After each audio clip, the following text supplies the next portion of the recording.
आज हम पढ़ेंगे कंप्यूटर के प्रकार के बारे में कि कितने प्रकार के कंप्यूटर होते हैं। ठीक है, वैसे तो हम जानते हैं कि कंप्यूटर एक प्रकार की मशीन है जिसका उपयोग लोग सूचनाओं की गणना करने के लिए करते हैं। कंप्यूटर को अक्सर आधुनिक दुनिया का दिमाग भी कहा जाता है क्योंकि इनका उपयोग लगभग हर उद्योग में और कई अलग अलग उद्देश्यों के पूर्ति के लिए किया जाता है। अलग अलग तरह से उद्योग अलग अलग तरह के उद्देश्य पूर्ति के लिए कंप्यूटर का इस्तेमाल करते हैं। ठीक है, अगर एक तरह से देखा जाए तो कंप्यूटर को तकनीकी रूप से देखा जाए तो 3 भागों में डिवाइड किया गया। पहला है एनालॉग कंप्यूटर, दूसरा डिजिटल कंप्यूटर और तीसरा है हाइब्रिड कंप्यूटर।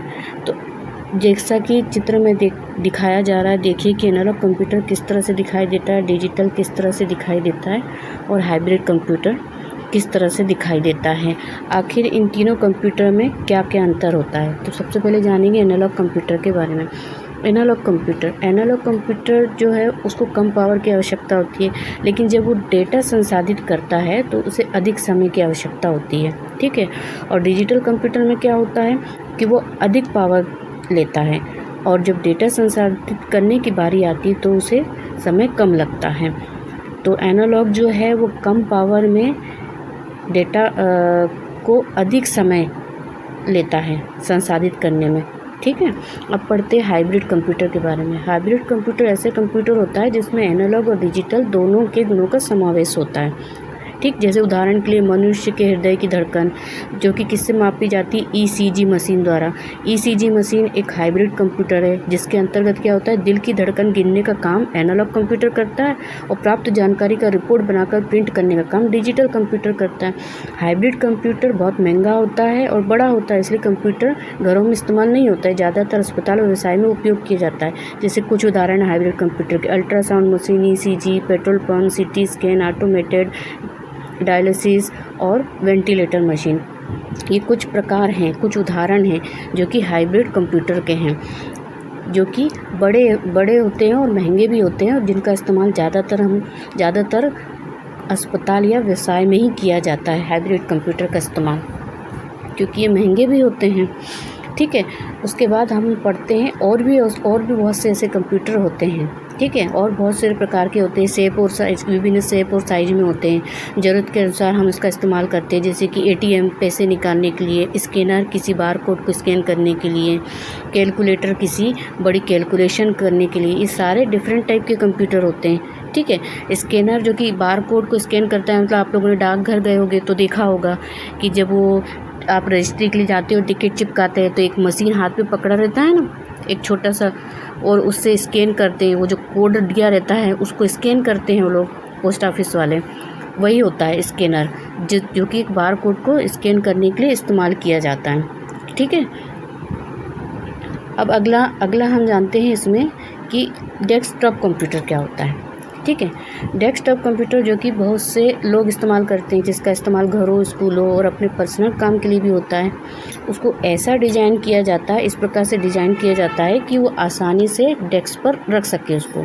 इनके बहुत सारे पार्ट्स भी होते हैं, जैसे monitor, keyboard, mouse, computer case आदि, ये सारे इसके पार्ट्स होते हैं। उसको डिज़ाइन इस तरह से किया जाता है कि वो ज़्यादा जगह न ले, जगह न घेरे और डेस्क में आसानी से वो रखा जा सके। जैसे कि हमारे लैब में है, आप लोग देखे होंगे डेस्कटॉप कंप्यूटर। देखिए चित्र में भी दिखाया जा रहा है कि डेस्कटॉप जो कंप्यूटर है वो किस तरह से दिखाई देता है, जिसमें कीबोर्ड, माउस, सीपीयू दिखाया गया है। डेस्कटॉप कंप्यूटर इस तरह से डेस्कटॉप कंप्यूटर होता है, हमारे लैब में भी है, आप लोग देखे होंगे। ठीक है, अब हम नेक्स्ट में आते हैं जो है लैपटॉप। अब देखते हैं कि डेस्कटॉप और लैपटॉप में क्या अंतर है। ठीक है, लैपटॉप के बारे में तो सभी जानते होंगे। ज़्यादातर क्या होता है कि बैटरी पावर्ड होते हैं, मतलब बैटरी से चलते हैं, और ज़्यादा पोर्टेबल भी होते हैं, मतलब पोर्टेबल जिन्हें कहीं भी आसानी से हम ले जा सकते हैं, कहीं भी इसका उपयोग कर सकते हैं। हम उसको ज़्यादा बहुत ही आसानी से हम उसको कैरी कर सकते हैं। उसको ज़्यादा सोचने की ज़रूरत नहीं पड़ती कि कितनी जगह चाहिए, कितना स्पेस चाहिए। हम उसको आसानी से कहीं पर भी इस्तेमाल कर सकते हैं। स्कूलों में ला सकते हैं, घरों में इस्तेमाल कर सकते हैं, जैसे कि पिक्चर में दिया हुआ है। देखिए लैपटॉप किस तरह से दिखाई देता है।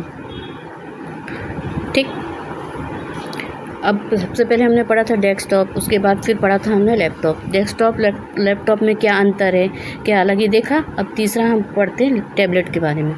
टैबलेट जिसे कि हैंड हेल्ड कंप्यूटर भी कहते हैं, मतलब उसको बड़ी आसानी से हम हाथों से पकड़ सकते हैं।